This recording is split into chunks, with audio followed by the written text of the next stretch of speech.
Yamaha Fazio ayaw ipa-cash ng ilang kasa dito sa Maynila. Bala ko sana sir mag-cash ng Fazio, pwede ba? Hindi nung pwede. Paano mo ikakas? Kaya pala ang daming reseller na nag-a-above SRP. Tapos, ang malapit pa niyan, marami tong issue. Sir, pwede magtanong? Ano yan, boss? So, itatanong ko sana kung ano yung madalas na sira ng Fazio. Kasi yung mga issue. Ako, napakaraming problema ng Fazio.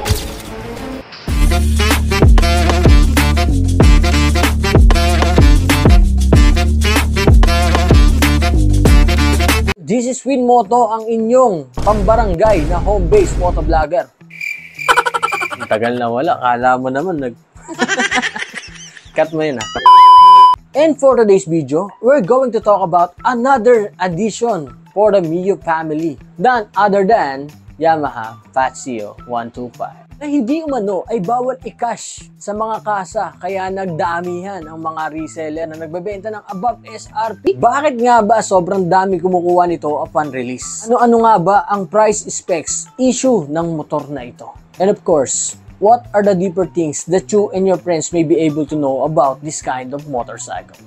Let's go. But before we go to the issue, let me give you a short introduction about this Mio Fazio. Sa mga hindi nakakaalam, ang word na ito ay hindi nababasa bilang pacho, pasyo, at lalong-lalong hindi Fazio. Ayon sa aking research, ang tamang pronunciation ng word na ito ay Fazio, na parang basa natin sa pizza na merong double C that turns to letter T and letter S.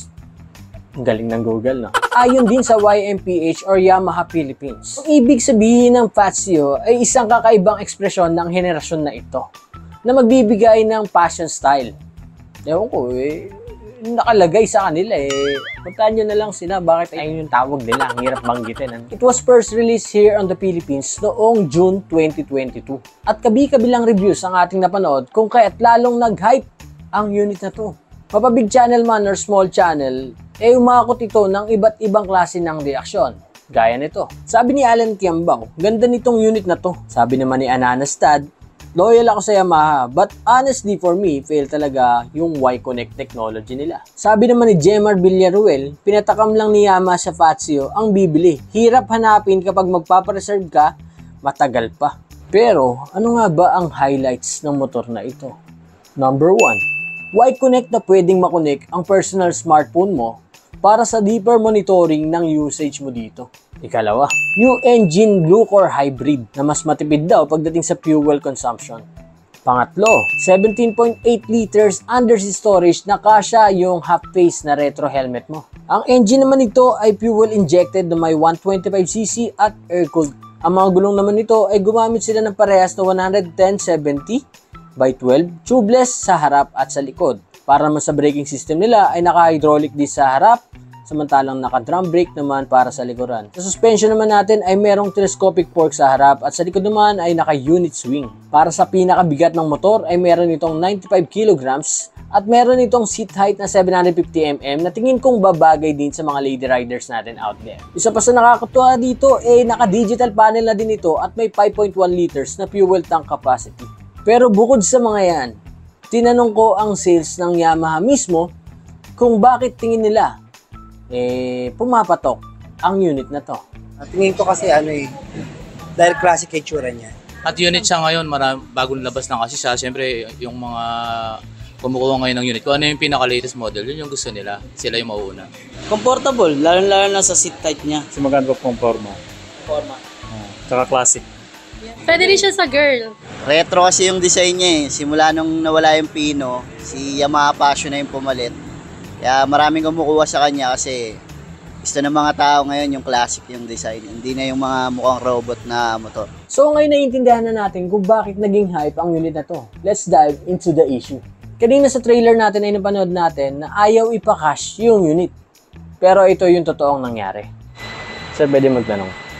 Yes, sir. Bala ko sana sir mag-cash ng Fazio, pwede ba? Kaso nga lang wala akong dalang cash. Wala kang dalang cash. Hindi nung pwede. Paano mo ikakas? Pero pag may dalang cash, pwede.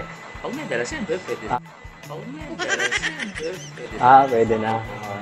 Ano ba requirements pag ika-cash yan? Pag sa cashier, wala naman tayong masyadong processing na tsaka requirements na kailangan.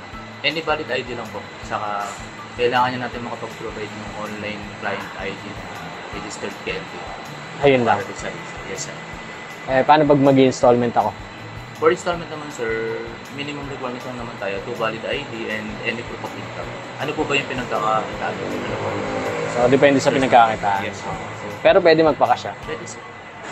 Anytime, sir, pwede naman. Magkano yung SRP, sir, ng Patsia? For Mio Passi, sir, ang SRP natin ngayon na latest model, 93,900. 93,900.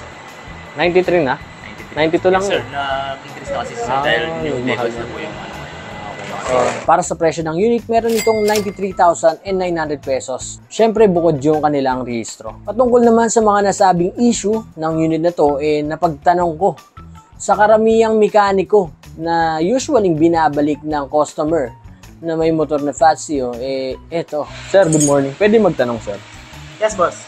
Gumagawa kasi ako ng content tungkol sa Fazio. Alamin ko lang sana kung ano yung madalas na binabalik ng customer tungkol sa Fazio. Ako, napakarami. Joke lang. Ayun. Ano yung mga usual, sir? Usually, madalas problema ng push start, lalo na pag nababasa. Pag naulanan? Kasi ng umido. Pero lilinisin lang naman yun, boss. Okay. Other than that, sir, meron pa ba? Yan, Y-Connect. Ano naman nangyari doon? Nalolobat yung paso natin dahil sa Y-Connect. Pero maliban doon sa dalawang nabanggit, sir, meron pa ba? Wala na, wala. Wala na. Sa makina, okay naman. Okay naman. Ano masabi mo sa Fazio, sir? Good Okay performance. naman. Good performance. Thank you, sir. Ngayon, narinig natin ang totoong issue ng unit na to at madalas binabalik sa ating kasa. Pero isolated case lang ito at hindi lahat. Conforme pa rin ito sa mga gumagamit. Unless may mag-share dyan na Fazio owner sa comment section, no? Maliliwanagan tayong lahat dito, no? Fazio owner, comment. Sige na. Para naman sa available color ng 2023 version, ay meron itong light blue, white, at orange. So, ang lesson dito is make sure na sa dealer muna magtatanong bago sa mga reseller. At kung talagang tamad na tamad kang maghanap ng kasa, alam ko na, mayaman ka. Bahala ka sa buhay mo, anong gusto mo gawin sa pera. And that is it for this home-based motovlog. Sa mga umabot dito, maraming salamat sa iyo. And big shoutout pala sa aking tropa na si Nico at si Ma'am Jill. So channel natin, magsha-shoutout na tayo at napakadali lang mag-shoutout. All you need to do is comment #WinMoto at kung anong gusto mong message na sabihin sa akin. At mamimili tayo ng dalawang isa-shoutout natin para sa next vlog. And kung nagustuhan mo naman ng video ito patungkol sa Mio Fazio, huwag mo kalilimutang i-like at i-share ang video ito. Pala utos naman tong vlogger na to, like and share. Pagka may time, no, pwede rin subscribe. That is it, guys. Mio Fazio. Comment kayo kung anong gusto nyong kasunod. Awin na. Peace.